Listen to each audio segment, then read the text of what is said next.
ആറ്റത്തെ കിളിക്കൂടിൻ്റെ നാളത്തെ ഒരു അടിപൊളി എപ്പിസോഡിൻ്റെ റിവ്യൂ ആണ് പറയാൻ പോകുന്നത്. ഇഷ്ടപ്പെട്ട ഈ ചാനൽ ഒന്ന് സബ്സ്ക്രൈബ് ചെയ്ത് സപ്പോർട്ട് ചെയ്യുക. അത് രാത്രി സങ്കടത്തോടെ ഇരിക്കുകയാണ് നിധിയും സുധീഷും ഭാസ്കരനും നികേഷും. ആ സമയത്ത് ഭാസ്കരൻ വന്ന് സുധീഷിനോട് പറയാണ്, നീ ആ ഇന്ത്യക്കാരി പെണ്ണിൻ്റെ വീട്ടിൽ പോയി അന്വേഷിച്ചോ എന്ന് ചോദിക്കുകയാണ്. ആ സമയത്ത് സുധീഷ് ചോദിക്കും, ഏത് ഹിന്ദിക്കാരി പെണ്ണ് എന്ന് ചോദിക്കുകയാണ്. ഇവിടെ ഇടയ്ക്കിടയ്ക്ക് വരാറില്ലേ ആ അവിനാശിൻ്റെ പെങ്ങൾ, ആ പെൺകുട്ടിയെക്കുറിച്ചാണ്. ഇനി അവളെയും കൊണ്ട് അല്ല ഒളിച്ചോടി പോയോ എന്ന് പറയണം. ആ സമയത്ത് സുധീഷ് പറയും, നിങ്ങൾ എന്തൊക്കെയാണ് ഈ സുഭാഷ് ഏട്ടനെ കുറിച്ച് പറയുന്നത്, വല്ലതും ഒന്ന് വിളിച്ച് പറയാൻ നിൽക്കണ്ട എന്ന് പറയാണ്. ഞാൻ എനിക്ക് തോന്നിയ കാര്യം പറയുകയാണെന്ന് പറയാണ് ഭാസ്കരന്. അപ്പോൾ സുധീഷ് പറയും, നിങ്ങൾക്ക് തോന്നിയ കാര്യങ്ങൾ സുഭാഷ് ഏട്ടനെ കുറിച്ച് പറയാൻ നിൽക്കണ്ട എന്ന് പറയാണ്. അല്ലാതെ അവൻ ഇത്ര നേരമായിട്ടും ഇങ്ങോട്ടേക്കൊന്നും വന്നില്ലല്ലോ, അവന് രാത്രി എവിടെയെങ്കിലും ഒരു തങ്ങാനുള്ള സ്ഥലം വേണ്ടേ എന്ന് പറയാണ്.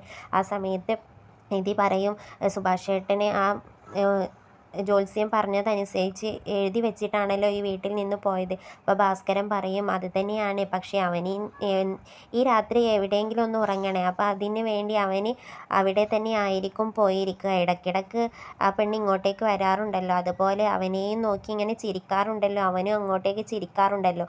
ഞാൻ എൻ്റെ മനസ്സിൽ തോന്നിയ കാര്യങ്ങളാണ് ഞാൻ നിങ്ങളോട് എന്ന് പറഞ്ഞുകൊണ്ട് ഭാസ്കരൻ അവിടെ നിന്നും പോകുകയാണ്. പിന്നീട് നികേഷ് കരഞ്ഞുകൊണ്ടിരിക്കുന്ന നികേഷിനെ ചെന്ന് സമാധാനിപ്പിക്കുകയാണ്, സുഭാഷ് ഏട്ടൻ എത്രയും പെട്ടെന്ന് വരും എന്ന് പറഞ്ഞുകൊണ്ട്. ആ സമയത്ത് സുധീഷ് ഇങ്ങനെ ഭാസ്കരൻ പറഞ്ഞ കാര്യങ്ങൾ ചിന്തിക്കും.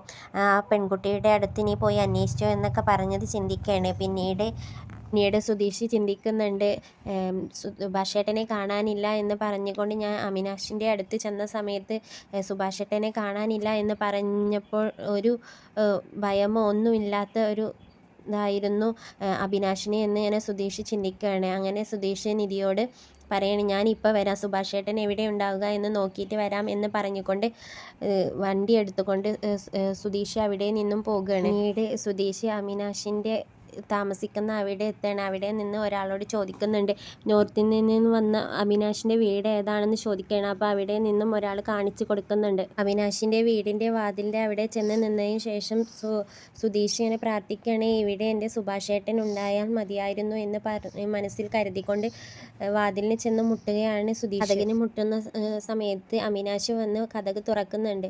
ആ സമയത്ത് സുധീഷ് ചോദിക്കുകയാണ്, ഇവിടെ സുഭാഷ് ഏട്ടൻ ഉണ്ടോ എന്ന് ചോദിക്കുകയാണ്. ആ സമയത്ത് അവിനാശ് ഒന്നും മിണ്ടാതെ നിൽക്കുകയാണ്. അപ്പോഴാണ് അകത്ത് നിന്നും സുഭാഷിൻ്റെ സംസാരം കേൾക്കുന്നത്. കഴിക്കുക എന്ന് പറഞ്ഞുകൊണ്ട് ചാന്ദിനി സുഭാഷിന് ചപ്പാത്തി കൊടുക്കുകയാണ്. ആ സമയത്ത് സുഭാഷ് ചാന്ദിനിയോട് പറയും, എൻ്റെ അനിയന്മാരൊക്കെ കഴിച്ചിട്ടുണ്ടാകുമോ അറിയില്ല, അതുകൊണ്ട് എനിക്കും വേണ്ട എന്ന് പറഞ്ഞുകൊണ്ട് ഫുഡ് മാറ്റി വെക്കുകയാണ്. എന്നിട്ട് സുഭാഷ് പറയുന്നുണ്ട്, അവർ കഴിച്ചാലേ എനിക്ക് ഉറക്കം വരാറുള്ളായിരുന്നു. ഇപ്പോൾ അവർ എന്നെ കാണാത്തതിൽ അന്വേഷിക്കുന്നുണ്ടാവും, പക്ഷേ കുറച്ച് ദിവസം അവരെന്നെ അന്വേഷിക്കും, പിന്നീട് അത് അവർ മറന്നോളും.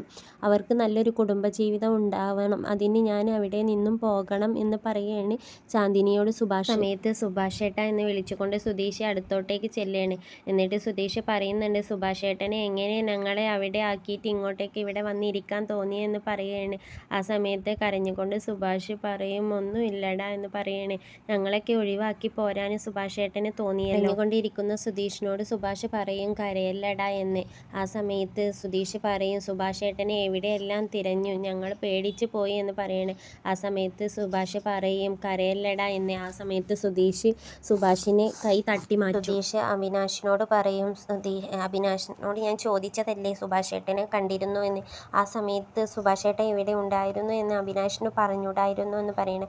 അപ്പോൾ അവിനാശ് പറയും, എന്നോട് സുഭാഷ് ഏട്ടൻ പറഞ്ഞതാണ് ഇവിടെ ഇല്ലെന്ന് പറയാൻ എന്ന് പറയണേ. എന്നിട്ട് സുഭാഷ് പറയും, അത് ഞാൻ പറഞ്ഞിട്ടാടാ, നിങ്ങളുടെ നല്ലതിന് വേണ്ടിയിട്ടാടാ ഞാൻ വീട് വിട്ടു പോകുന്നത് എന്ന് കരഞ്ഞുകൊണ്ട് സുഭാഷ് പറയും. സുഭാഷിനെ സുധീഷ് കെട്ടിപ്പിടിച്ചുകൊണ്ട് പറയാണ്, സുഭാഷ് ഏട്ടനെ എവിടെയെല്ലാം തിരഞ്ഞു എന്ന് പറയാണ്.